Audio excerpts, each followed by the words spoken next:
And ladies and gents, welcome back to Sporting Updates podcast number 18. And today will be me and Danny. Danny representing all the Sportingistas from Canada. How you doing, Danny? I'm feeling good. The weather here in Toronto got much better or much warmer. It depends on how you look at it. I don't like it getting too warm because of global warming, but hey, that's neither here nor there. How are you doing, Steph?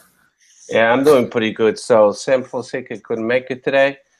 It's the busy season, so he had to work again. So he's making some overtime, some bling bling to buy gifts for his mom and his dad and his brother. So we understand that. Our guest Bruno also he was caught up at work, so he couldn't make it today. So me and Danny will handle the show today, which is going to be a great one. Let me introduce the topics to our fans. We'll talk about the recap of Sporting Portimonense, which we won 2-0. Then we'll touch up on the Taça da Liga, which one of the games will be against União da Madeira tomorrow, very late in Portugal at 21:15, 9:15 p.m., which JJ was complaining about it, and most of the fans as well. And I totally understand. That game is going to finish close to midnight. It makes no sense whatsoever. Blah. And then on the 29th, we'll play Belenenses at Belém. Two very important games to move on to the next phase of the Taça da Liga. Then we'll talk about the Taça Portugal against Vila Verdense. We won 4-0. We'll touch up on that game, and we'll talk about the draw of Concova da Piedade in the quarterfinals. And then if we win and Porto wins, we'll meet up with Porto in the semifinals. And we'll talk about the on the 3rd of December, we have a derby against Sporting Lisboa e Benfica in the Estádio da Luz. We'll talk about that. We'll touch up on Marcelo possible acquisition, and we'll talk about Ruben Ribeiro and the situation with Alain Ruiz. And last but not least, which is close to my heart, we'll talk about as Modalidades. So without any further delays, let's move on to the lineup for the Taça Portugal against Vila Verdense, which, by the way, we won 4-0. The initial team was Salin, Richowski, André Pinto, Tobias Figueiredo, Bruno César, Luri Medeiros, Batalha, Petrovic, Brian Ruiz, Alain Ruiz, and Dumbia. So, Danny, tell me, give me a quick recap of that Sporting Vila Verdense game. How'd you feel about it?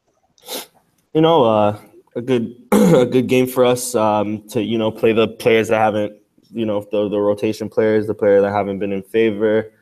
Also in the case of Brian Ruiz and Yuri, players that have seemed out of the pecking order for Jorge Jesus to come back to the lineup, see what they can do. And I think especially for Yuri Medeiros, he had himself a great game against Vila Verdense. Of course, an inferior team, and a win was always in the cards, but it was good to see, Yuri Medeiros come in and play his game and play the way we know he can. Dumbia came back from injury, scoring 3 goals, which was, extremely good to see. Hopefully he can start banging those goals in some more and can really get himself back in the mix of the 11. And then we, to see out the game, to close the game, Jorge Jesus in the 60th minute subbed in Gelson and Podence, and then later on subbed in Acuna. And Gelson just he showed his class. Let's say he demonstrated the reason why he's at such a big team like Sporting and Vila Verdense just couldn't compete with top players. He was just incredible. That second goal from Dumbia that came basically from an incredible play from Gelson was, it was a thing of beauty. A 4-0 win, a comfortable win. We were always dominant. It was just good to see the rotation players do well, and I'm happy to continue on in the Taça Portugal.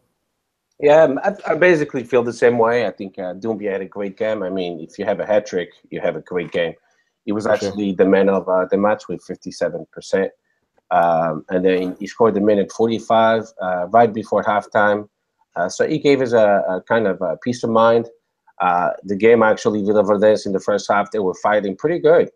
I was totally disappointed with Alain Ruiz Again, he demonstrated a poor attitude, was not hustling at all. I don't know what's going on with that kid. I mean, he can't complain at all. JJ has been fair and square with him, has been giving him enough chances to prove himself. So I don't know what's going on. And it's very disappointing because Sporting kept him. We could have sold him for 20 millions to a Russian team in the summertime, and we kept him believing in him so we could fight for the title race. And now he's becoming a total disappointment. He's actually playing mind games with Sporting with his little social media presentations with the Ferrari Vermelho, which, of course, the Ferrari has to be Vermelho. But the way he's doing it, he's purposely provoking Sporting. And then today, another posting at the gym saying the best is still to come. I don't know what he's doing. These mind games from a professional. I guess he's not that professional if he's behaving that way. It's uncalled for. Sporting is paying him on a monthly basis, on time, giving him the best training tools, the best coaching staff. JJ was fair and square, has played him, several games so he could prove himself. So I'm totally disappointed with him, and I hope he leaves in January. We don't need a cancer like that in our team. Bye-bye. Buena viagem. Buena sera. I don't know what to tell him. Buena suerte. Buena suerte, whatever. But get out of my Sporting. We don't need you, especially when you're making good money. But coming back to the game, yeah, Doumbia was amazing. But Gelson Martins had to come into the pitch. I didn't want him to come in. I want him to actually to be, kept outside of the game so it could be fresh against Portimonense. But he was still fresh against Portimonense anyway. But he was the one who changed the whole game, Gelson Martins. That phenomenal play with the assist of to Doumbia, the second goal was phenomenal, man, phenomenal. I was able to record it and post it on Twitter. He had like 2,000 something views, and then his goal. Oh my God! Oh my goodness! The way he took off and the way he scored, that was just an amazing goal. I had fans from England asking me, who the hell is he? This guy is good. We won in my team. Arsenal get him. Everton get him. I mean, that was an amazing play. That's those kind of plays that will make players famous and popular. And I'm glad Gelson Martins had a great game. But let's not forget it was against a third division team. But still, he had to come into the pitch to resolve the game. You can only be what's in front of you. So yeah, exactly. So that's all I got to say. It was a good win against Villaverdense. Villaverdense fought well. I like what they had. I'm pretty sure. I wish them good luck in the Campeonato Nacional, the third division. I hope they get promoted. So now let's move on to the Sporting Portimonense 2-0. So do you have the lineup or no? Yeah, I have it here. Okay, go ahead. I'll let you do the lineup. Go ahead. All right, so in goal we have São Rui Patricio. Our defense consisted of Fábio Coentrão, Jeremy Mateu, Sebastian Coates, and Piccini. Then we had Cunha, Bruno Fernandes, William Carvalho, and Gelson Martins. And up top we had Big Bad Bas Dost and Daniel Podence. Okay, great. So let's start rating our players. So I'll let you go first. From a scale to 1 to 10, how would you rate Rui Patricio? Yeah, so Patricio, again, as most of these games have been going lately with us, wasn't called into action too many times. Just that one time where Portimonense was through on goal by themselves, and I think could have done better on the finish, but luckily for us, they didn't. He did well, distributed the ball when he had to, was there when he had to make simple saves. He gets a solid 8 out of 10 for me. Nothing much to say about it. Yeah, I feel the same way. I mean, Rui Patricio, exception for that awesome play at minute 34 by Portimonense, and the play involved is actually one of the hot players in Liga NOS. He's playing really well. Nakajima, yeah. And this guy he's playing a phenomenal football, and it looks like there's several teams interested in him. I don't know if he'll be a good fit for a big club like Sporting, because like Eldon, we got him when we got him from Rio Ave, and then he struggled at Sporting. He might be good at Portimonense, but when he goes to a big team, he might struggle. We'll see.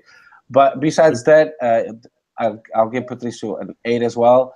Nakajima could have done better minute 34, but thank goodness he didn't, because he would have tied the game. It would have been a totally different ball game. So I'm happy he didn't. But besides that, yeah, Rupert had nothing much to do. He was a good leader, gives confidence to the defense. You could see that, and that's a big plus when the defense trusts your goalie. It's half of the battle won. So that's it. So let's move on to the next player, and the next player will be Piccini. How would you rate Piccini, Dan? Piccini had a solid game. I'm gonna give him a 9 out of 10. He's been consistently exceptional throughout these few weeks. Every game he hasn't really put a foot wrong. The Portimonense game wasn't an exception. He was fantastic. Played well on the right with Gelson.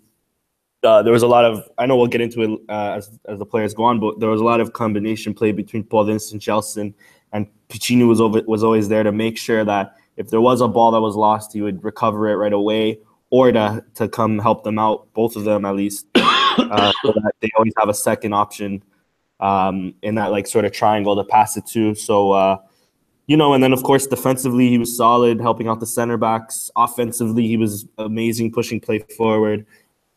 There's nothing much to say about this guy. He's been exceptional, and another one of our solid summers in buying. So he gets a 9 out of 10 for me.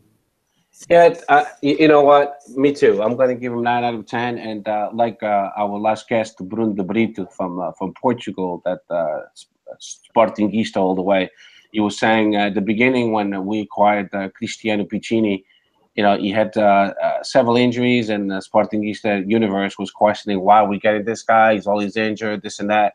And you know what?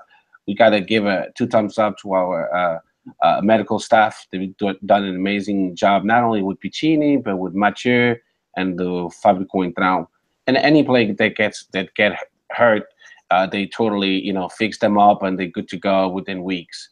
So Piccini has been really a breath of fresh air, because no one was expecting so much from him, and he has proven every single game he's gotten better and better defensively and offensively. And just like you said, he was like a little Battaglia, getting all the balls back, and that's what you expect from from a defender. So 9 out of 10 to Piccini. So let's move on to Mathieu. I'll go first with Mathieu, my favorite player. Everybody knows that by now. And Mathieu, again, 9 out of 10. Solid leadership, solid center back, never complicated anything. He's always willing to go forward. If he sees that the midfield is stalling, he will initiate the play. He's not afraid of that. And I love that about this guy. You could see all of his experience, all of his talents. He's a very intelligent player. When it's on those balls 50-50 inside the box, it's always a nice, clean tackle. He never gumbos with the penalties. So that comes with experience. And I've said it so many times, and I'll say it again. We're just lucky to have such a world-class player. I hope he stays another year with Sporting. And I'm going to give him 9 out of 10 as well. What do you think, Dan? I 100% agree with you. He gets a 9 out of 10 from me as well. So solid in the back.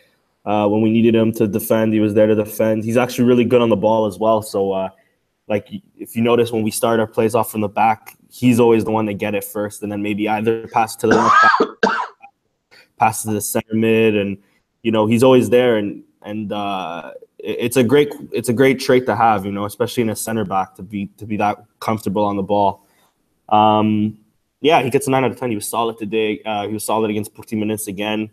And he's also always good in when it comes to corners as well. He's always winning the corners ahead of the defender that's covering him. So kudos to him on that. So 9 out of 10. Okay, so let's move on to El Patron Coates, and I'll let you go first. Go ahead. Yeah, El Patron gets another 9. Listen, this was a solid performance from everybody. It finished 2-0 when really, in reality, it should have finished, I don't know, 6, 7, 8-0. The amount of chances that we didn't capitalize on is astonishing. But that being said, everybody had everybody had like an exceptional game. El Patron isn't an exception. You get to 9 out of 10. Just like Mateu, he was solid defensively. The only one mistake that, I guess they kind of did was that one play that we mentioned already where Nakajimi was sort of through on goal and nobody was really there to defend it. Aside from that, they were perfect. So 9 out of 10. Yeah, I totally agree with you. The whole team had an amazing performance, exception for that play at minute 34. But that was a great pass by the midfielder to Nakajima. I mean, he caught everyone off pace. Nothing could have done that. I was watching the play and I was like, oh my God, look at Coates and Mathieu. They're not going to get there in time. It was just one of those plays that it's no one's fault. That it was just a great pass. And luckily, anyway, Nakajima missed it. But El Patron, again, he has proven why. He's a world-class player, one of the best center backs in the world. His performance was outstanding. Leadership, again. Him and Mathieu together, they gelling. They just amazing. What a chemistry they have together. It's beautiful to watch, actually. A game of football, everyone wants to see goals, but I like all the details, how the defense plays, the midfield, and watching our defense now, clicking at all cylinders, it's just a beauty. And I'm just glad that, we finally got a good defense, and we totally have a good shot in winning the Liga NOS title. So a 9 out of 10 to Coates as well. So let's move on to Fabio Coentrão, and I'll go with Fabio Coentrão first. So my man Fabio Coentrão, what can we say? Now it's a sixth game in a row playing 90 minutes. So now we could surely say that he's totally fit at 100%. So 2 thumbs up to Fabio Coentrão, the left wing. It's just, we don't have to worry about that no more. At one point when we had Jefferson and Jonathan Silva, I was biting my nails every time the opponents were going down the left wing. I'm like, oh my God, he's going to mess it up. Not anymore. That's gone. Now I feel like I don't have to worry about it. He's just full of class. The way his demeanor, the way he presents himself, the way he handles himself, it's just amazing. I mean, he disarms our opponents like it's nothing. It doesn't matter if it's a fast opponent or a so-so opponent.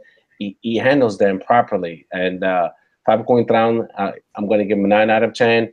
And I'm glad he's in our Sporting. I just hope he stays another year. And what do you think, Danny? Yeah, 100% agree with you. Another solid performance from him, 9 out of 10.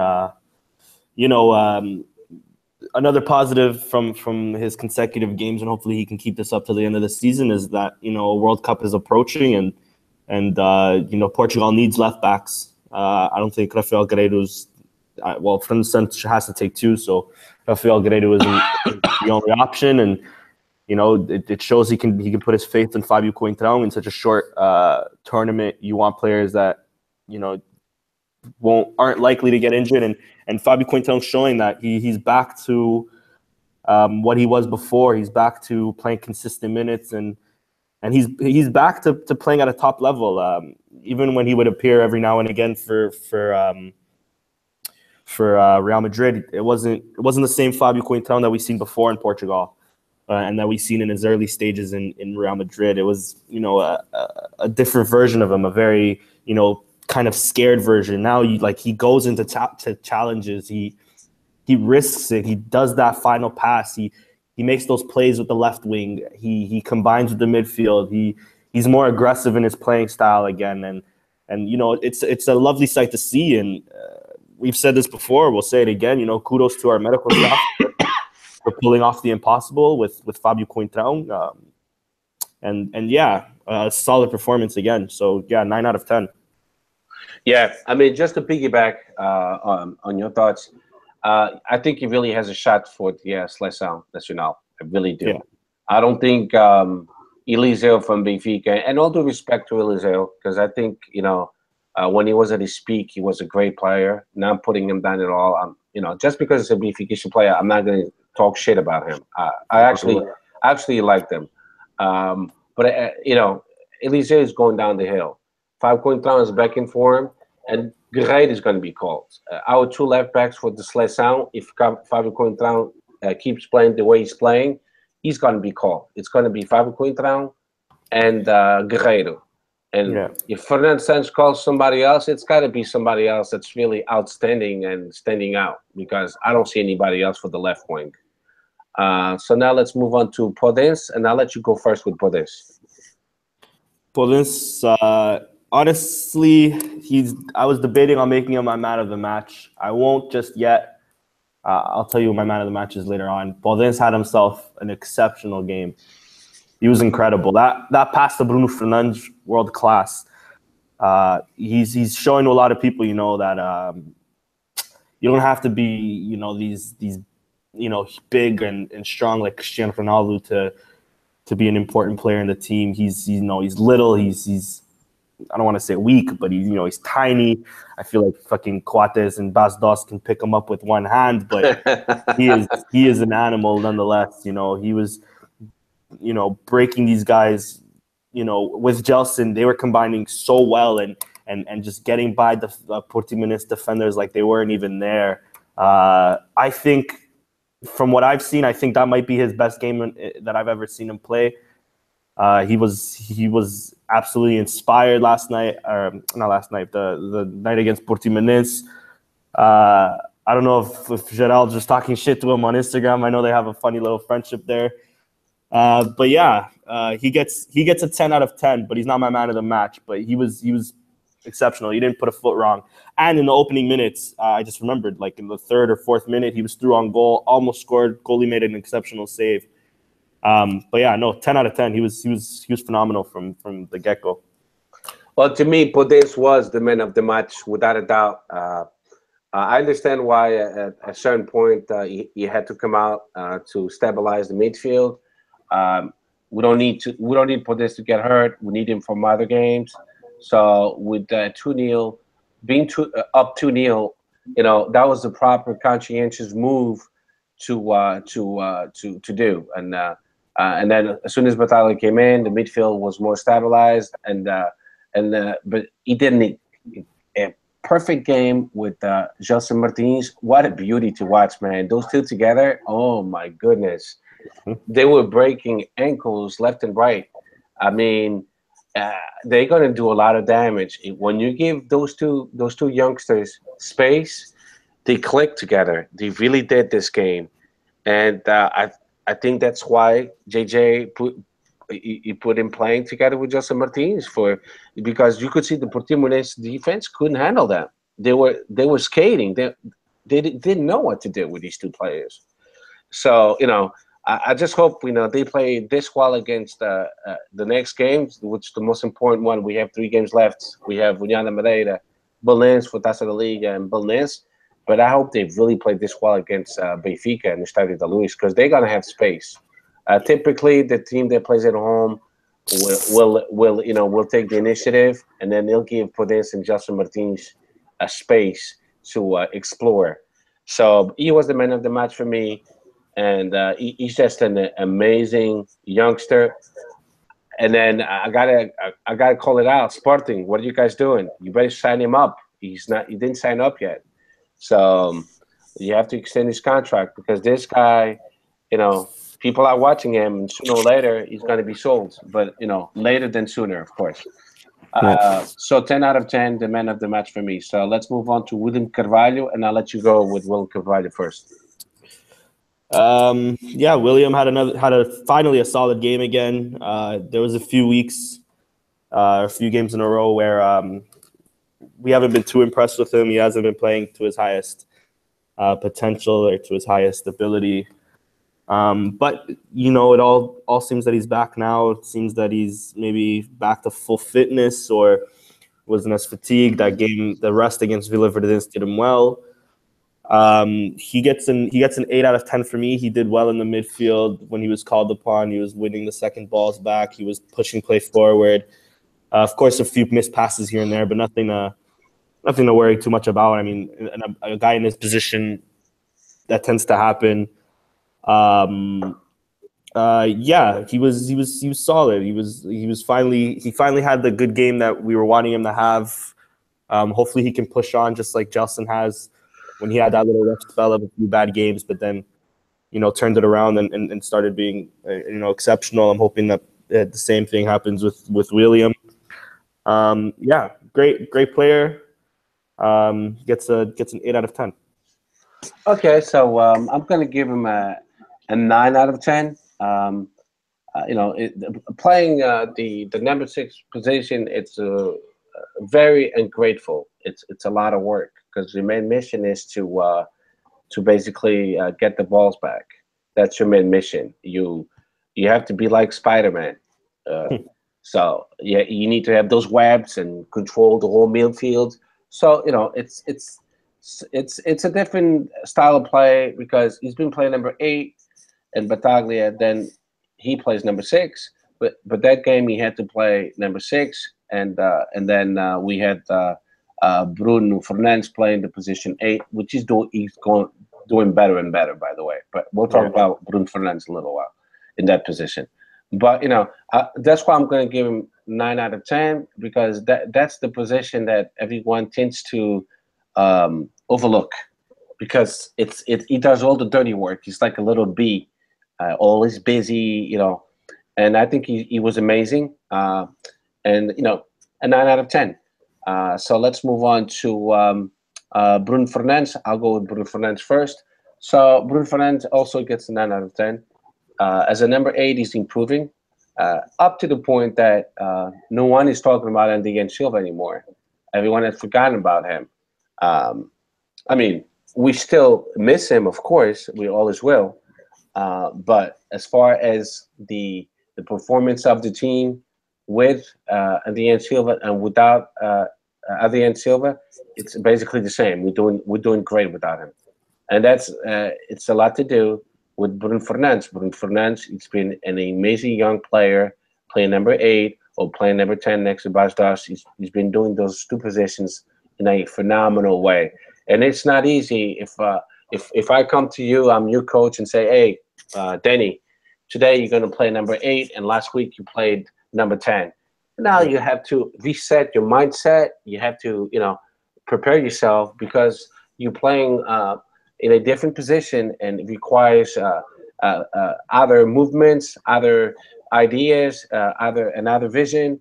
So he's doing both quite well, and I love the fact that he's becoming a more jogador mais polivalente, like we say in the Portuguese area.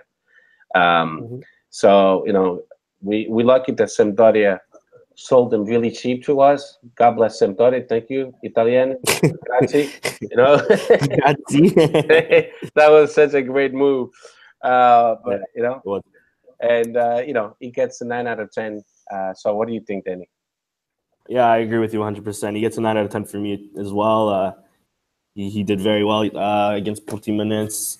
Another player that was kind of, I won't say playing bad, but wasn't playing what we were seeing him before. I was kind of, I think his best position is behind Bas Dost, but I'm not complaining too much if he's going to play as an 8 and we're still going to line up that attacking and play that fluid and beautiful, really, is the only word I can think of. And with Bruno Fernandes as the 8, he gives us that ability to really go on and play a good attacking football. So yeah, and that's exactly what he did. He played very well. Yes, he was there for some passes. He crossed the ball well as he normally does. He combined well with his midfield partners. Did he get what did he get? Did he get a goal? Oh yeah, he got a goal in the beginning. How did I forget that? He was smart enough to perfectly run down Paulince's beautiful pass to him, and just dink it over the keeper on the other side of the corner, which, I mean, not a lot of, it takes some skill, it takes some composure to do that in front of goal. And he has yet to score an ugly goal this season, even that goal. It wasn't a fucking a launch, you know, a rocket launcher from midfield like he has in the past, but you know, still an exceptional goal. O puto só marca golos lindos, né?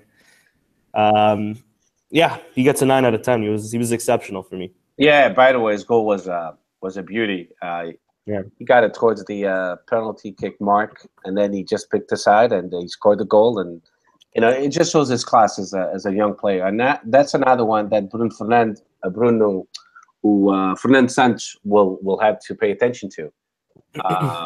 Fernando Santos has a lot of good choices, and I hope, you know, João Moutinho wasn't, sorry to cut you off. João Moutinho wasn't getting younger, so you know. Well, that's what I mean. I mean, honestly, I mean, of course, I would like to have a Portuguese to ask this question, but who's playing better now? Is it João Moutinho or Bruno Fernandes? It's Bruno Fernandes. João Moutinho, Monaco has been losing kind of ugly. Yeah. So if I'm Fernando Santos, I mean, we still have a January, February, March, April, May. But if I'm Fernando Santos, you know, hey, I'm going to take Bruno Fernandes because he's scoring goals, he's playing well, he's the motor, the engine of Sporting, together with William Carvalho. They click together. So if I want to put those two together in the national team, William Carvalho and Bruno Fernandes, they already know each other. They'll be gelling. So it's a tough choice, but again, just like Eliseu, Moutinho is going on his downhill. So it's going to be tough for Fernando Santos. For me, it wouldn't be. I would just call Bruno Fernandes, of course. But let's move on to Acuna, Marcos Acuna. So I'll go first with Marcos Acuna. Marcos Acuna, you know, like we said the last podcast, he came back from an injury. Now he's getting back into form little by little.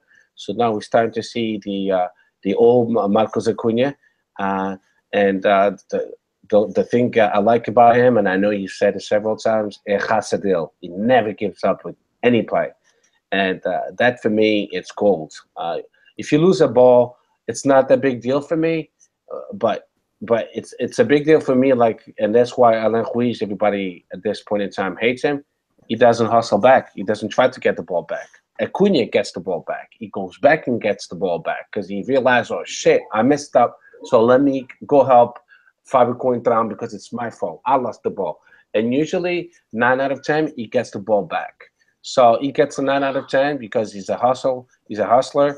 He plays hard the whole 90 minutes. He really sweats his shirt up. And I know he had he was one of the substitutions. By the time he was on the pitch, amazing player. And I'm glad we got him. And that's why we're still in the fight for Liga NOS with the same points as Porto, and a 9 out of 10. Yeah, for me, he gets an 8 out of 10 only because I think there was too many. Like, there was a lot of exceptional players, so he wasn't at the brightest of all of them. Nonetheless, still played well. Still helped out Fábio Coentrão on the left. Most of our play was going on the right, so he wasn't utilized that much. Nonetheless, doesn't stop him from, you know, contributing quite a bit to our game, taking away space so that others can utilize it. You know, he's a dead ball specialist, and his crosses, his corners, you know, they were all exceptional. They were all well hit. You know, Acuna, he had a solid game. Nothing, you know, too memorable from him, but nonetheless, nothing that, you know, to take away from it. Nothing that he did that bad. It's tough to gauge his performance on this one just because of how much we were combining with on the right hand side with Pacini, with Gelson, with Podence, and even with Bruno Fernandes. That you know he was kind of taken away from that spotlight. Nonetheless, he played well. So 8 out of 10 for me. Okay, good. Now let's go down to Gelson Martins. I'll let you go first with Gelson Martins. Yeah, so Gelson and really it's both of them, but Gelson's my man of the match. I know he didn't get an assist. I know he didn't get a goal, but he could have had 2 or 3 assists had somebody finished. There was that one opportunity, I forgot what minute in the second half, where there was 4 players open on net, and Gelson, you know, crosses the ball in, and how nobody got to the end of that, you know, baffles me. But nonetheless, he was exceptional. He was everywhere. He was supporting Pacini on defense. There was one play where he picked up the ball from defense, passed it up to, I think it was Bruno Fernandes, made a sprint and still caught it on the right-hand side. He was immense. And though he didn't necessarily contribute to the score sheet, he could have. I think he did more than enough that, if we had, on a better day, maybe we would have finished our chances. And like we mentioned, it could have been 6 or 7-0, and he could have had 2 or 3 assists that game alone. He was everywhere. He was phenomenal, and I know he's been back for a few games now, but those minor doubts that we had in the beginning of the season about Gelson and about his play, completely gone. Jorge Jesus has really worked with him well. Jorge Jesus has done his tactics very well, where Gelson is on the ball and taking on players and getting confidence from that. And honestly, it's a joy to watch. It's an absolute, it's a privilege to watch Gelson in the Sporting team. So he gets a 10 out of 10. He's my man of the match. He was phenomenal. I agree with you. I couldn't have said any better. He gets a 10 out of 10 for me too. And that young kid, I hate to say it, but he's not going to stay in Sporting for much too longer. But I'm just begging, just keep him until May. Don't sell him now in January. I think we will. We're not urgent for the money. I think after the World Cup, that's when his valuation will really go through the roof, and maybe we'll sell for 80 mil or something. Yes, and I trust our president Bruno Carvalho and his administration. And by the way, they're doing a great job, and not only with our football team, but all the other modalidades. I mean, we in first place in 07 Modalidades. Yeah. So that's it says something about our administration. But coming back to Gelson Martins, at 10 out of 10, this kid, you could tell that he needed some rest, and he's been getting it. And even the whole team, they played in a more fast pace. You could see that the Villaverdense game, resting almost the whole team. It was like a full blown out rotation. It paid off. It did pay off because the full 90 minutes we just dominated the game, and Gelson Martins was one of the key players. He never let the Portimonense defense breathe. He kept them under stress. They didn't know what to do with him. I mean, this guy, o puto é bom, meu. He's good. And you were talking about the play at minute 71st. So that's when he crosses the ball, and the ball, you had 4 players that just looked at the ball and couldn't do anything about it by a fraction of a second. And, that was one of the many great plays he created. And I'm just glad to see he's back because we need him back. I'm greedy, and I want to win all 4 competitions. Call me crazy if you want to, but even Taça da Liga. But that's the one. If we don't win, I don't give a shit. Yeah. But I would like to win it once at least because we haven't won it, not even once. We went to 2 finals, but we got robbed out of one of them. Yeah, of course. It's for your primeiro one, a Taça Lucílio Batista. Exactly. I mean, that was embarrassing. But let's not go ahead and get into that because you'll get me going. And then, all right, sorry, he just brought back bad memories. I know, anyway. So Gelson Martins at 10 out of 10, great player. I'm glad he's back, and good. Now let's move on to Bas Dost, and I'll let you go first with Bas Dost. Bas Dost to me gets a 9. Contributed well on the offense. He's being more of not a provider, but more of a guy to help out the build-up play more than just a poacher and a goal scorer that he was last year. He's really combining well, bringing, when Rui Patricio, for example, kicks up the ball, he's always the target to win the ball in the air, get it down to one of his players, and then find the open space to, make his way to the box. And he's always good at, turning his back to the goal and holding up play, getting the ball, distributing it well either on the wings or behind them in midfield.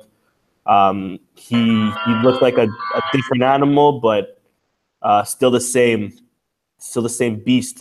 Scoring you know, a goal that was needed, a goal to really put this game to bed. And I've said it, you know, I'll say it again. We could have won 6, 7, 8, nothing that game. But it really needed that second goal to really put us at ease, to really, you know, put the game at bed and to really, you know, relax things down, try to give our players a breather and not playing at such too much high intensity that, you know, the pressure's on or anything like that. Obviously, we didn't let go of intensity that much, or else, you know, we could have really messed things up. But yeah, you know, he gets a 9.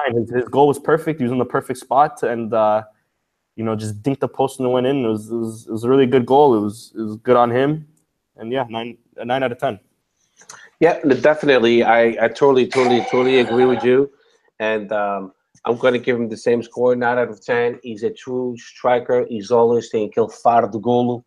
He's always there, man. I mean, and that's what I want from him. And I've said it before. I just want Bas to score goals. I don't want him to stress out too much and going back and playing defense. I don't want him to get hurt, basically. So my man Bas Dost, to me, he has. I'm going to give him carte blanche. Hey, play as a play as a striker. You know, save your energy to score goals. That's all I need from you, buddy. We have enough people that can play defense, so he's the only one I would give basically a waiver. Besides that, you know, what else can we expect from this guy? I mean, so far he scored 13 goals. He's behind Jonas from Benfica with 16. So he has picked up the slack. It was a slow beginning of the season, but now he's at full steam. And you know, like we've said so many times, it was not really his fault. He wasn't getting the passes, the crosses. Now he's finally getting the crosses and the passes, and when he gets them, he scores. So 9 out of 10 to Bas Dost, and very happy that he's back. So now quickly, let's talk about the substitutes. The substitutions, we had 3: Bruno Cesar, Battaglia, and Brian Ruiz. So really quickly, give me a quick recap about these 3 players. Yeah, so Brian Ruiz only came in on the 89th minute, I believe it was. Yeah, so he was just there more to waste some time off the clock. Primtar tempo, he came in for William to play, I guess, in the midfield, where surprisingly, that's where Jorge Jesus wants to see him now. We'll see how it goes. Anyways, he didn't do enough on this game to really judge him off. And then Battaglia and Bruno Cesar came in. Battaglia came in to solidify that defense and make sure we got the win, and that's exactly what he did. And then Bruno Cesar, you know, he was just a straight swap from Acuna. He didn't necessarily Bruno Cesar didn't necessarily have a lot to do when he came in. The game was already, you know, done. It was already 2-0.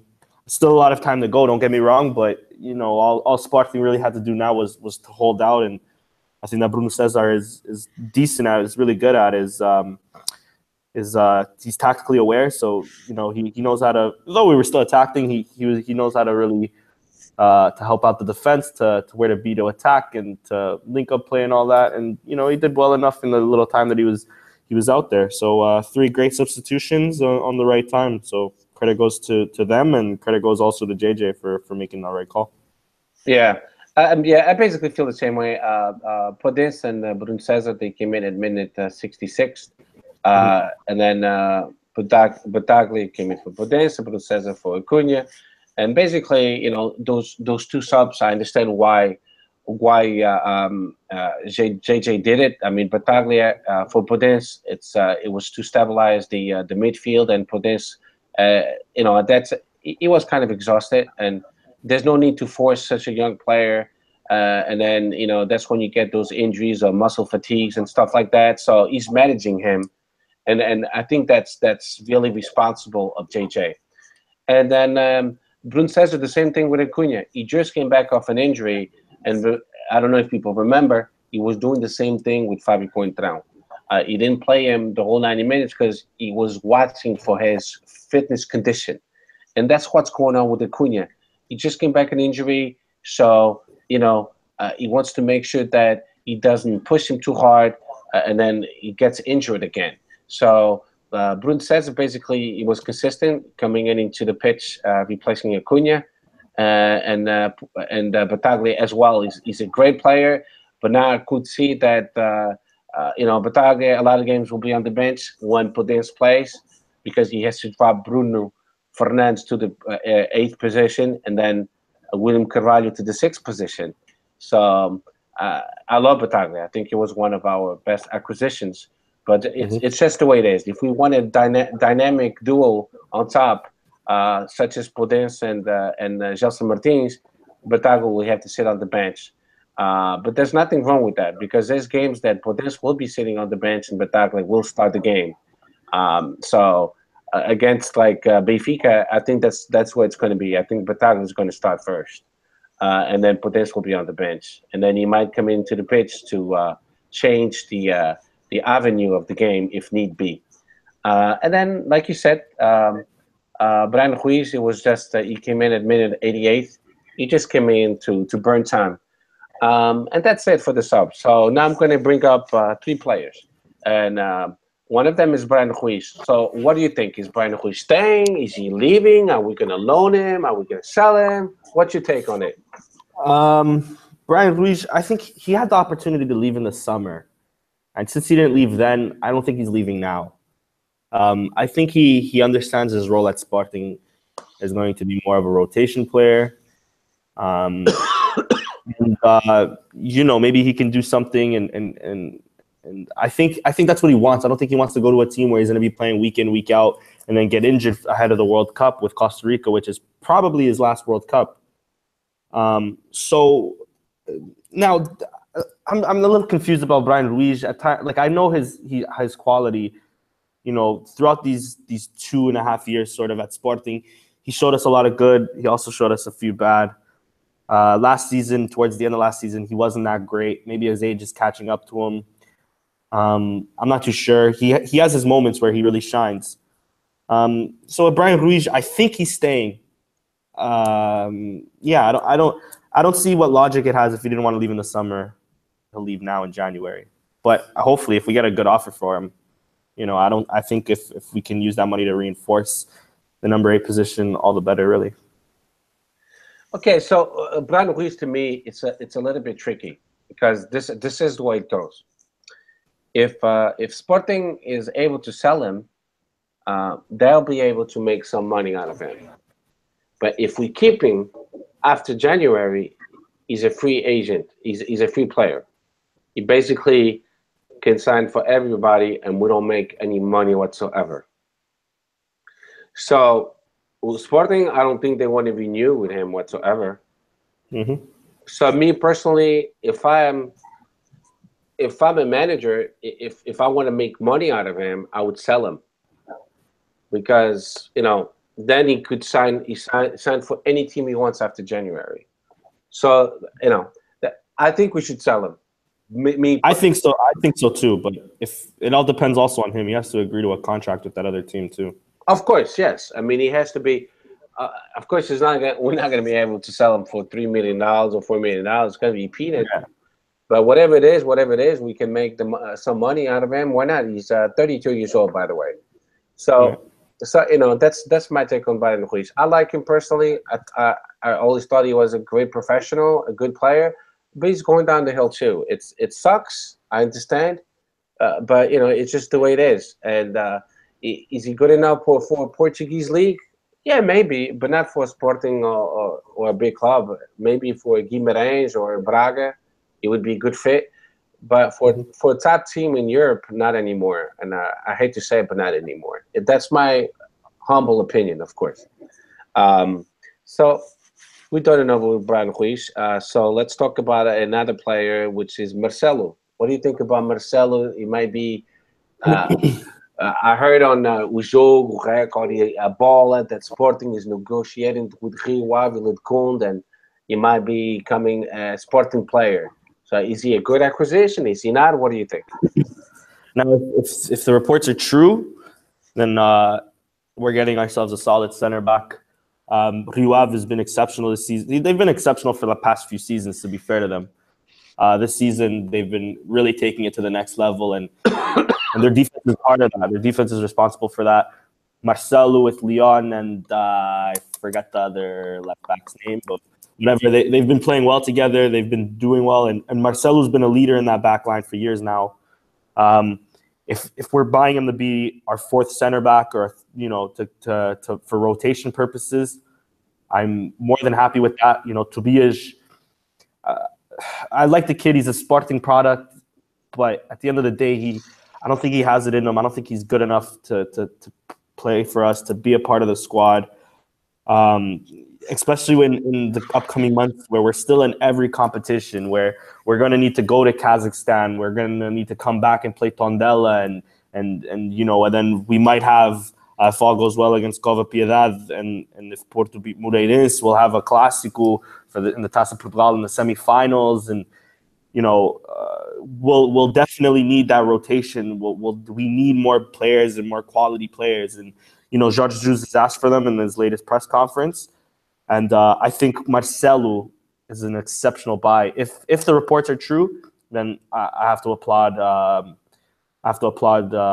Bruno Carvalho and the administration, because he's an exceptional player. From all that I've seen of Rio Ave, he's been their main man for a few years now, and he's been great. So if the reports are true, again, I know these things are tricky with Portugal, with a bola and Record, and even Jogo. They say one thing, but then something else happens. If the reports are true, then I'm very happy with this buy. Well, I feel the same way. I mean, if we do get Marcelo, by the way, he's 28 years old. He's Brazilian, and he's been playing for Rio Ave for a long time. And he's an awesome center back, full of experience. He knows Liga NOS quite well. He knows all the teams quite well. He always plays well against the big teams. Every time he plays against Sporting, he puts on a great game. Against Benfica, Porto, Braga, I mean, the top teams of Portugal, you see his class. So yeah, definitely, I've heard that it might be kind of a trade. Like if we get him now in January, Marcelo will come to us, and Tobias will go to Rio Ave on a loan. So yeah, it's not a bad idea. It's not a sure thing yet. So I'm not confirming anything. But if that's the way it's going to be, it's going to be great, because we need someone with experience for Taça da Liga. Well, for Taça da Liga, he's not going to make it on time because the two games are in December. But for Taça Portugal, for Taça, the Liga NOS, so we still have a lot of games left. So I'm very, very content. We'll have four excellent center backs: Marcelo, Mathieu, André Pinto, and Coates will be in great shape as far as center backs. So very happy with that acquisition if it does happen. And now I'm going to bring up another Rio Ave player, and I'll go first with this one, Ruben Ribeiro. Ruben Ribeiro, supposedly Sporting was interested, and then Porto came into the scene, and they kind of said, we're interested in him too. You know what? I'm so glad he's not coming to Sporting. So glad. I am so glad. It's not because he's 30 years old, but he is 30 years old. But how come he never made the jump to a big one? And then I spoke to a few friends of mine from Portugal that know him better than I do. I was doing a little bit of feedback and a little bit of research, and they basically told me that he likes his lifestyle. So he's not up there. Up there, he's not all together. So he likes to fuck around a little bit. So do we need somebody like that? No. I mean, you could see our neighbors. They got Gabigol. Look what happened. This guy, all he wants to do, he wants to party and have fun. So we don't need that. So if Porto wants to get him, bye-bye, sayonara, go to Porto. We don't need him. In that position, we have a lot of good players. So usually he either plays number 10 next to supporting the striker, or he plays number 8. We're fine in that position. We don't need him at all whatsoever. I mean, I would rather develop one of our young players than getting this old guy. We have some great up-and-coming players, so we don't need him. So I'm glad we're not getting him. So what's your take on it? I 100% agree with you. He's been good this season, but I think this is more form than class. George just saying what he did in the press conference might have been, a little distraction. He even joked about it and said, when I bring up a player, I talk about a player, our rivals go and grab him. And I think that was all intentional. I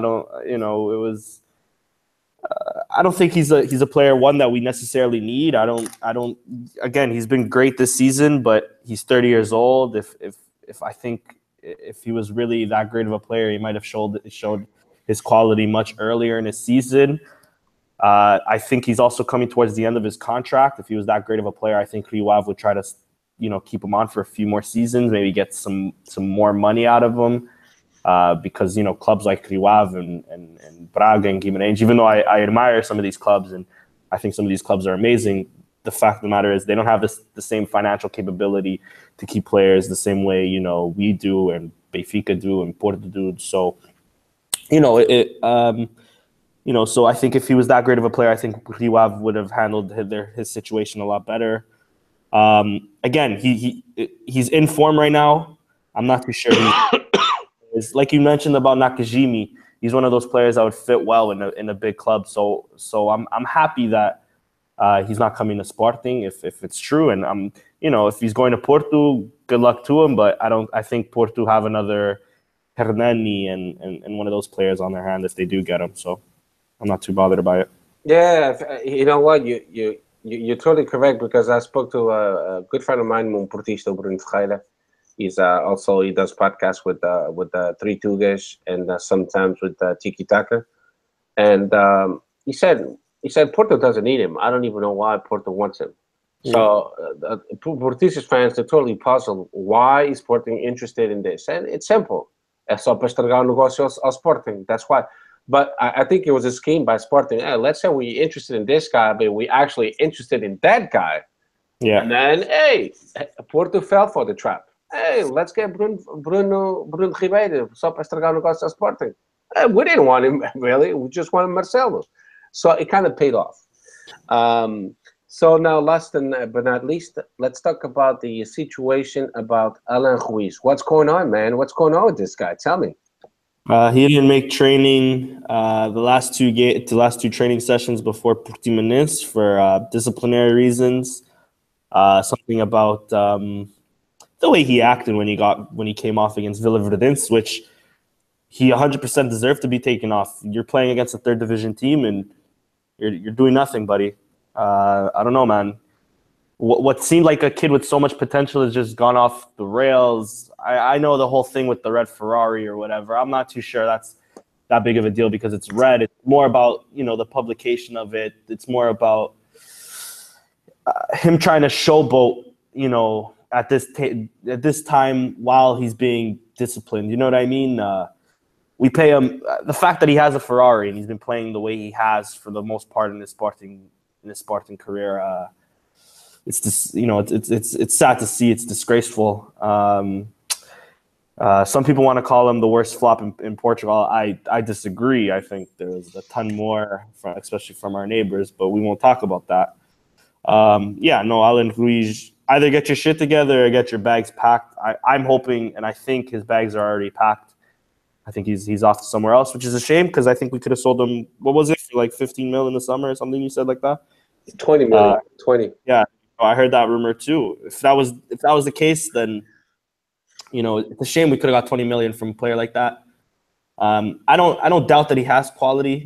From what we've seen last year of him, he does. He is a decent player. He was especially last season. He was great, and I mean that goal against Porto in the league that I think we've tied 1-1 that game. It was a phenomenal goal. Don't get me wrong. He's a good player, and he's had his moments, but as of late, he's not been doing anything for me. And Rua, buddy. Yeah, I feel the same way. I don't know what's going on with this kid. He's provoking fans on Twitter and social media. I mean, is he crazy or what? I mean, seriously, there's a lot of friends out there, ultra Sportingistas, that they will take it personal and try to do something about it. I hope not.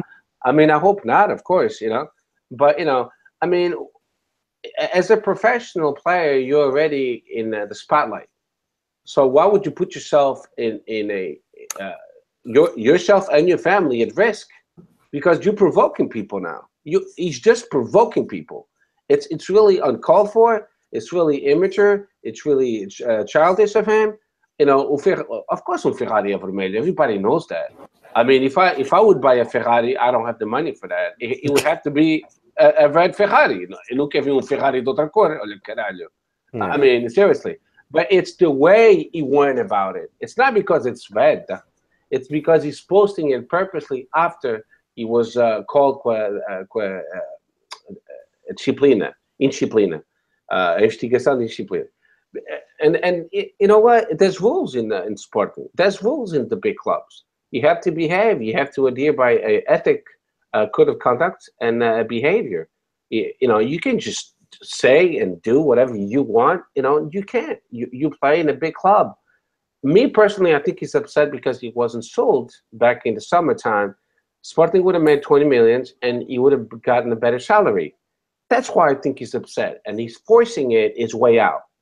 Call me stupid. I'm not a bruxo, no sou naga. I'm not, you know. But that's what I think it is. He's upset, like Jefferson. People have forgotten about that. But Jefferson, you know, he almost even punched Bruno Carvalho in one of the practices. I don't know if you remember that, but back a few years ago. But I think it's the same thing with Alain Ruiz. He could have been sold. It would have been a good deal for Sporting, and he would have made a lot more money in Russia, and that's what he wanted. And he wasn't. So because every single game not hustling, every single game, you know, missing so many passes, every single game missing easy goals. Come on, you could see he's forcing his way out. And if he wants to go out, let him go. I mean, even if he goes to Benfica, I hope he does actually, because he'll do us a favor. He'll be another Carrillo. He'll end up in England or another country. He'll end up in the reserves and steal a lot of money from them, and that's I hope they pay him again, kind of like they paid Carrillo, a bunch of money, and then he didn't do anything in Benfica. Exactly. You know, I mean, anyway, you know, I don't mean to bring Benfica into the mix because they have nothing to do with this, but you know, a total disappointment, totally showing no class whatsoever, because Sporting is exposing him to the Europa League, saying, "Hey, this is Alain Ruiz, see how well he plays," and he's shitting on the amount that are committed, and that's not the way it should be. So it's very ungrateful. I hope he's loaned or sold in January. We don't need a player like that, provoking the fans. Today he posted another picture, like working out with a friend, and say, "O melhor está por vir. The best is still coming." I mean, what kind of shit is that? Are you serious? You know? Are you serious? I mean, come on, man. Anyway, that got on my nerves because it's very, very childish. Especially when Sporting's playing good money every month. Passam dos carretos. I mean, the fact that he's an average player coming off the bench and he has a Ferrari, I don't think you should be disrespecting Sporting like that for putting you in a financial possibility of even having a Ferrari. You know what I mean? You want to make more money, that's fine, but you're getting paid good amounts of money to buy a Ferrari to just, you know, play soccer and practice, you know, like, I don't know, man. Players like that kind of get on my nerves too, you know. There's hardworking people out there that work 10 times harder than this fuck and can't even get anywhere near a Ferrari. And this guy kicks a ball around every now and again, and he has some sort of decent quality in kicking a ball around, and he can afford a Ferrari. And he chirps at the team that he chirps at the place that gives him that possibility. I don't like it either. Yeah, I mean, I feel the same way. I mean, he really did get under my skin.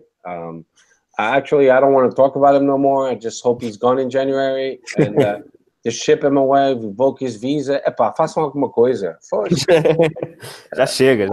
I don't want him to be a Sporting. I mean, nem na equipa B, meu. Nem na equipa C, D, I, F, G, H, nada. Nem no handball, nada. Nada. Boa. No handball? Não. Handball tem uma equipa boa, não precisa desses guys.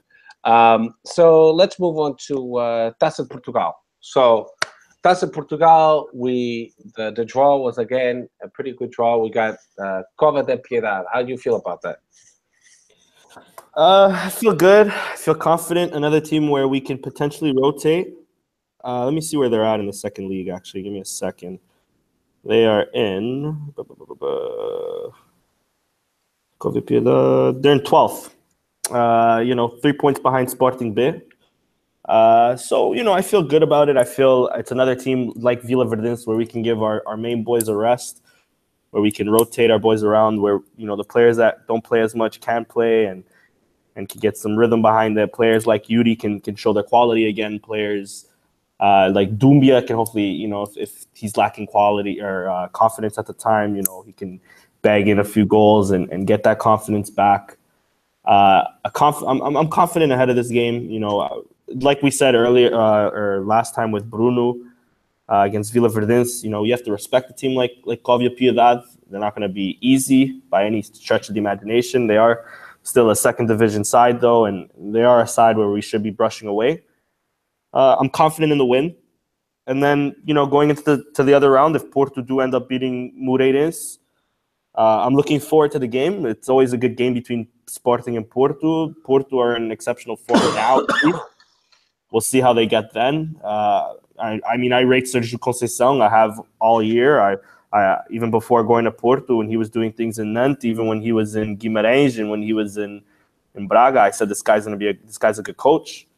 He's showing his quality now, especially now at Porto. If we do face him at the semifinals, I guess we'll talk about it then. But it's edging to be a great game. It's a shame that it's not the final. It's not at Jamor. But if all goes as previsto, expect it to be a great game. But let's hope Moreirense end up beating Porto. Let's hope Sporting end up beating Covia Piedade, and Yeah. So basically, we play Covia Piedade supposedly, because it might change on the 9th of January at 1500 Portuguese time, which in our time will be 10 a.m. Holy cow! Wow, that's an early game. Yeah, shit, I didn't realize until today. So if we win against Covia Piedade like we're supposed to, and the game supposedly is not going to be at their stadium because they don't have really the conditions. So they're talking about either Belém, o Estádio do Bonfim, in Setúbal. So one of those two stadiums, which would be better for Sporting because it's just next door. So no traveling time, so it's just a bus ride around the corner. Of course, like you said, it's a perfect game to rotate the team again. Because when Jesus does a proper rotation like Vila Verdense, then we played with fresh legs. We played with fresh legs against Portimonense, so we had a great game. So we see that if he does a rotation, we have a fresh team, and he realized that. Even if he has to do 45 minutes rotation with just certain players for 45 minutes and sub them like he's done several times, that's still a rotation, and I like that.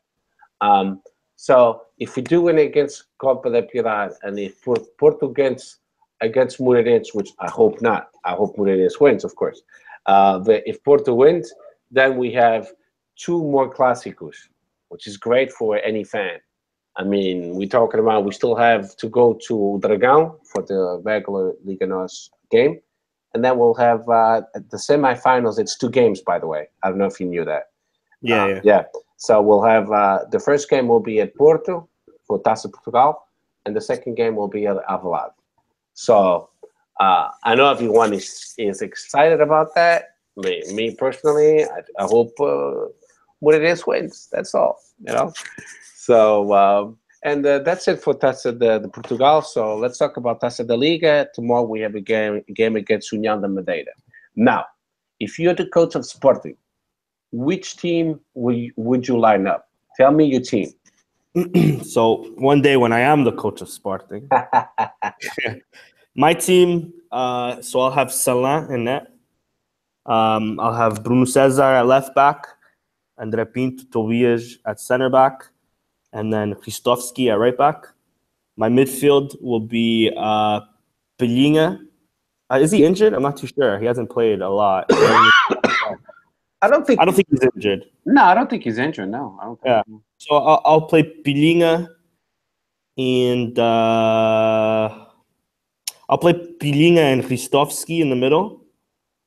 And then on the wing, I'll have Yuri Medeiros. I'll have underneath the striker, I'll play Daniel Podence. I'll have Dumbia up top. And on the left, I will have. Oh, actually. No, okay. Let me take that back. I just remember Brian Ruiz. I'll play Pilinha and Brian Ruiz in the middle. And then Mateus on the right, or Mateus on the left, Yuri on the right. And then Podence just behind Dumbia. Okay. And why? Why would you make so many changes? So it's rotate the team in Taça da Liga against the União Madeira, who all respect to them. They are in the second league. They were in the first league, I think 2 or 3 years ago. Right now they're in the relegation spots of the second league. So one, they're not that great of a team, but two, let's say we lose, let's say we tie and we get 2 points in this group and then have to face Belenenses. I don't think we should be necessarily too bothered about this tournament. Of course, I want to, as a Sporting fan, we want to win everything, and Sporting, has that sort of responsibility to really go after every title possible. But at the end of the day, we're in Europa League, we're in Taça Portugal, we're in the Liga still, and the Liga is going to be, our main priority, and it's going to be a long run. If we go out of the Taça da Liga, it's a shame, sure, but nothing to really be too worried about. It's just one less competition for us, a few less games to really play. So it'll really benefit the team. So if we lose, so be it. But more so than that, we need rotation, especially at this period. We need to rest the players ahead of a busy January, where we have the likes of Benfica right away, where we have Marítimo not too long after, and then Covia Piedade, which I think Taça Portugal, I think most Sporting fans will agree, most Portuguese league fans, period, will agree that Taça Portugal is 10 times more important than the Taça da Liga. So, those should be our main priorities. So let's go with the weekend team, but a team nonetheless that I think can win and have really the responsibility of winning. Yeah, I see your assessment, and I feel the same way too. I mean, I would basically do the same team. It's Salah and goalie. I would play as center backs Tobias Figueiredo and André Pinto. Then in the right full back, Vitovsky. And in the left, I would put Conte. Conte, because he's been showing that he's an awesome player in the B team. So I would give him a shot. Then in the midfield, just like you said, I would put Palhinha. Yep. And then, I don't know, I would give it a shot with Brian Ruiz. Because Petrovic, we've been giving him a shot, but he's not an offensive player. So he struggles with that. He's more a number 6, but I prefer Palhinha. So I would use a combination Palhinha, Brian Ruiz, and number 8. I mean, if you want to test him as number 8, that's the perfect game. Yeah. If that's the one, he's insisting with him, so why not? Then on the right wing, as a winger, Luis Madeira, which I think he's not going to be with us in January. I think he's one of the players that might be sold or loaned. And then in the right winger, in the left, I would use Mateus Oliveira as well. And then up front, I would use, I don't know, Gelson Dahl is still hurt, isn't he? I'm not too sure. I think he might be. I think yeah. So I would use definitely Rafael Leão, and Dumbia. Mm-hmm. If Rafael Leão is not hurt. But that would be my team too. And the same reasons, as you said, we're going to have, starting January, every 3 days, Sporting has a game. Bang, bang, game after the other, every 3 days. So Jesus is forced to use the rotation. He even said it today. If Sporting wants to win all the competitions, I need 3 reinforcements. He wants a number 8, he wants a winger, and he wants a striker. And I totally agree with him.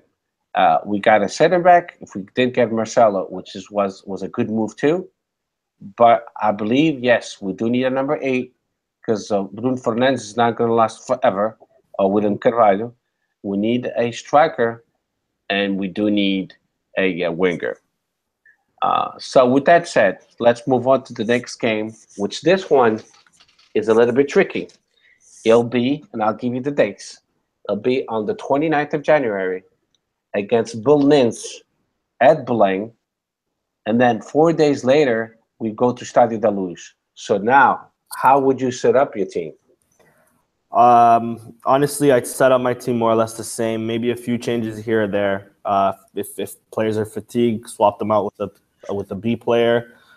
Only play the important players for the first half if you need them, but that's only a few here or there. I want the Benfica game. Not only is it important because it's a derby, but winning it would mean 6 points ahead of Benfica. Winning it would isolate ourselves from them. And I know we're really only supposed to be focusing on us, and we should be, but it takes a little pressure off of us. And I mean, hey, I'm a Sportingista. I just want to beat those bastards. You know what I mean? Like, so let's rotate. No matter how many points, whether we get a point against União Madeira, whether we get no points against União Madeira, whether we get 3 points, like I said, who cares?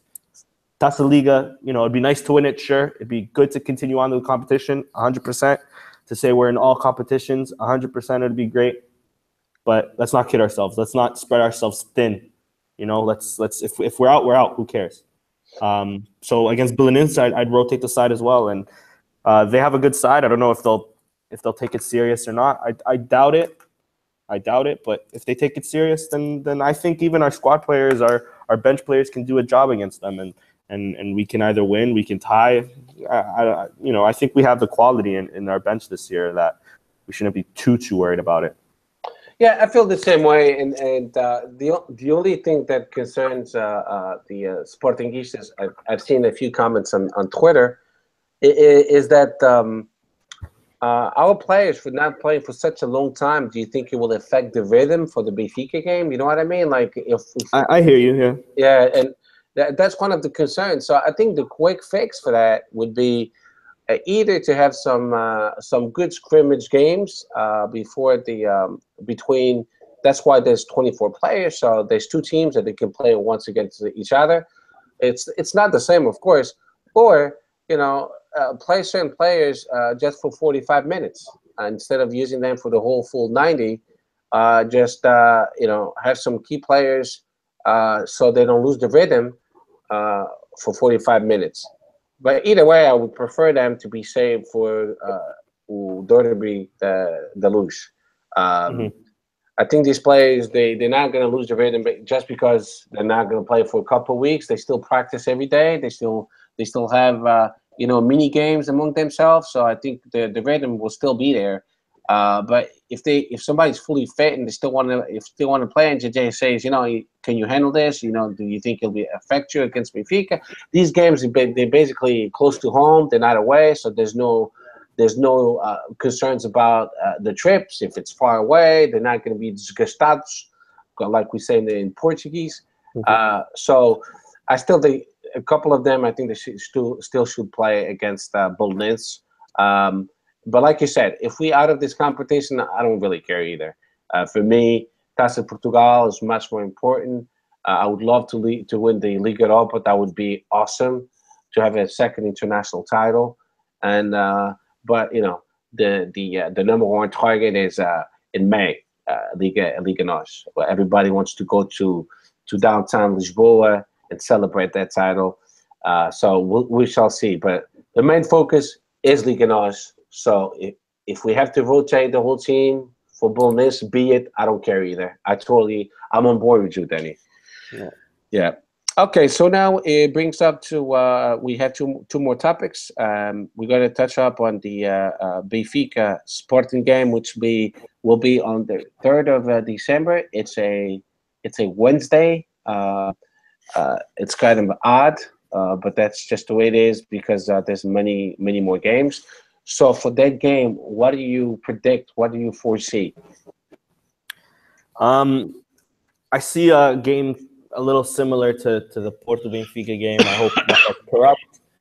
But I think it's going to be a hard-fought game. I think it's going to be a game where maybe Benfica might take advantage of the first opening minutes. But honestly, the way Rui Vitória sets up against the big teams especially, it's more of a pragmatic approach. It's more of a Mourinho-esque, not as, not to take anything away from Rui Vitória. I think he's a decent coach. I don't think he's maybe as bad as people play him out to be, but he doesn't have that special something like Mourinho has, like even, if we're gonna compare him to one of the greater managers, like Mourinho, I should say, and like Antonio Conte, their pragmatism, but they can still attack, they can still take advantage of the counterattack, and with Benfica, I don't think they have that same quality, especially against the bigger teams. They play like a littler team. So I think we'll have more ball possession. We'll be having to break them down more. I like our chances though. Benfica has been in a slump. They've been playing bad this entire season. They were lucky to go away with a point against Porto because Marega was their top center back. So I'm hopeful, but I think we can also do it. I think we can go ahead and I think we can get the win here. I know it's at Stadio Luz, and it's going to be a different atmosphere. I was lucky enough to went to 2-3 years ago. I went with a Benfiquista buddy of mine to see Sporting or Benfica Sporting at Stadio Luz. So the atmosphere is crazy. It's gonna be a hostile atmosphere for Sporting, but I've seen us win at their home stadium 3-0 before, a few years ago under Jorge Jesus. So I think we can do it again, and I think we can win and win. I don't want to say comfortably, but win a great game. So I'll say 2-0 for Sporting if I have to predict. Yeah, I mean, Sporting, when they go to a lose, they usually have some great games. But those derbies, it doesn't mean anything when one team looks weaker than the other. It's always a 50-50. Jogo de tripla, like we say in the Portuguese area. But I'm totally confident that we could pull a win at Stade de Luz. We just have to be consistent. We have to be careful with inside the box. Benfica has some players they love to dive, like Ujanes Piscinas. So we have to be careful with that guy. And we just have to be intelligent. That's all I'm asking. With those 50-50 plays, with the sliding tackles, make sure they're nice and clean. And take advantage of the opportunities that will be created to score goals, especially to Bas Dost or Doumbia if he plays that game too, or Podence or Jesse Martins. Make sure you finish those plays, make sure you score. But I trust my team. I think we'll do well. We're in great form. And if you rotate our team against Belenenses and União da Madeira, it doesn't really matter. We could actually play with a good team against União da Madeira. I'm more concerned with the Belenenses game because that's the one that's close to Benfica. So that's the one I would rotate for sure. União da Madeira, I would still play as some good players actually. The only problem with that is you can still get injuries. Yeah, that's every game though. You know what I mean? Yeah, that's why I personally wouldn't risk it. But I see your point. Why not play them? Yeah, I mean, I would play like Marco Cunha, which is still trying to regain rhythm. I would play him for sure. I would like play Podence. He didn't finish the whole game, so maybe even put him in the first half and then take him off the second half, something like that. And still, Leo, who's been coming off the bench lately. So who? Battaglia, who's been coming off the last few games. Battaglia, I'm pretty sure he'll play. Knowing Jesus is not going to put 11 new players on the pitch. He's going to do a mix of the starting lineup and a mix of the players on the bench. Yeah. And that's a responsible thing to do. You have to take União da Madeira seriously. I know they in 12º in 12th place, but against these in these games, it's a totally different game. They give it all.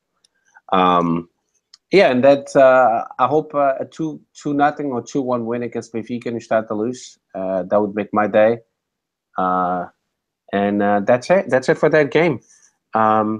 So now the last thing I have to talk about is the modalidades. So it won't take me too long. You want to do questions before then, or Yeah. You go ahead. You're question? right. Do you want to answer one, or Yeah, we'll both ask the question, and then I can answer it, and then you can answer it too. well, this one comes from the Irish Sportingista from Sam O'Hanraha. Sorry if I'm mispronouncing that. Anyways, he asks, with Benfica and Marítimo away next two tough games, do you think we can expect to get 6 points? What do you think? Most definitely. The Sporting has capability of winning both games, and I'm expecting to get the 6 points. The only result that I've been disappointed so far, it's been the tie against Modalidades when we tied 1-1 back in the 7th round. That's the only one. I'm not upset about the tie against Porto in the 8th round, and I'm not upset with the tie against Braga at home because we could have lost that game and we got a tie towards the end with a penalty kick. So, yes, of course, and with no doubt, I think we're more than capable of winning the Luz and against Marítimo. Yeah, I agree. We're capable of getting the 6 points. The thing, I would be content with 4 points if we pick up a tie against one of those two teams. I'd be content with that. It wouldn't be the best thing in the world, obviously, but it'd be good enough. We'd still have our foot in the door. Marítimo, before getting sent off yesterday, the Gamboa against Porto, we're still a really well-organized team, and they have been this entire season. They're up to 5th now. I think 3 or 4 points off Braga. I believe, if I'm not mistaken, they beat Braga maybe last week or 2 weeks ago. So, they are a good team. They are a team that we have to be at our best. So with that being said, if we pick up a draw against either Benfica or Marítimo, but at least get a win, 4 points won't leave me totally upset, but I'll be content. Anything less than that, it'll be upset. I'll be upset. We shouldn't expect that from this team. This team's been playing well. So yeah, I wouldn't expect 6 points, though I think we're capable of it. 4 points would be good enough. Anyway, second question comes in from our guest, or the guest that we should have had, Bruno. He asks, who will be the better player, Gelson or Podence? What do you think? Oh, God, Bruno. That's messed up, bro. Oh, God. You got me. I'm going to say Gelson. Gelson first and Podence later. They're both great players. And I think Gelson will come out as a better prepared player than Podence because he's a couple years ahead of him. But eventually, Podence in a couple years will be at the same level as the Gelson Martins. So that's my answer.